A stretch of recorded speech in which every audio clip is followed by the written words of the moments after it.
Hello everyone, welcome back to my YouTube channel. My name is Bahram. I'm an electrical contractor in Vancouver, BC, and in today's video, I want to talk to you about the 5 key points to consider before getting to the trades. Let's get into the video. So the 5 key points that I want to discuss today are physical work, working with hand tools and power tools, safety as is always important, small versus big companies, and being a sponge. So the point number 1 is physical work. You want to make sure that as you're entering into the trades, you are physically able to carry the duties that you need to do. That will be either physically doing the work, being able to carry material, equipment, tools, whichever it may be. Point number 2 is being able to work with hand tools and power tools. Depending on the type of trade you get into, for example, myself as an electrician and an electrical contractor, we do work a lot with different types of hand tools and power tools. Making sure that you know how to use them properly is very important when it comes to safety and making sure you have the right tools to get the job done at the same time. Point number 3 is going to be for safety. Now, everyone has heard of PPE, personal protective equipment. On the job sites, there's going to be some essentials like your safety boots, your gloves, eyeglasses,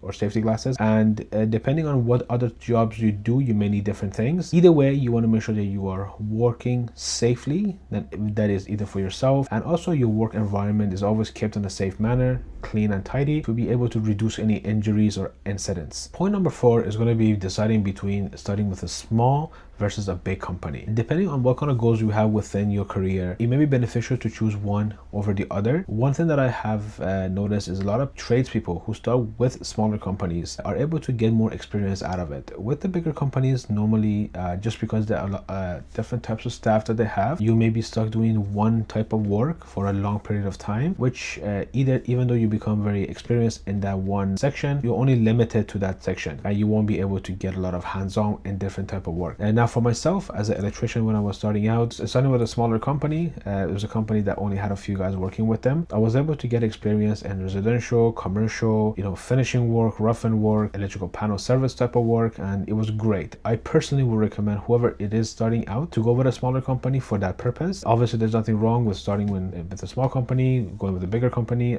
or vice versa. Whichever works for you and whatever opportunity that you get that you want to kind of take on, that's obviously really going to be dependent on yourself. Now, the 5th point and the final point is being a sponge or being a student. Coming into the trades, you may or may not have experience with any of these things that I've already mentioned, like working physically or working with tools, hand tools, power tools. But when you start, especially even for myself as an electrician, even though you may know how to use the tools, you may not know how to do the work. Each day that you come into work, you want to make sure that you are being there as a sponge, being able to learn from your peers, your journeyman, your foreman, or the owner of the company, or even the other trades that are there that are able to work with you. Thank you for watching my YouTube video. Please like and subscribe down below and leave any comments on any kind of content that you would like to see from me next. Take care, stay safe, see you on the next one.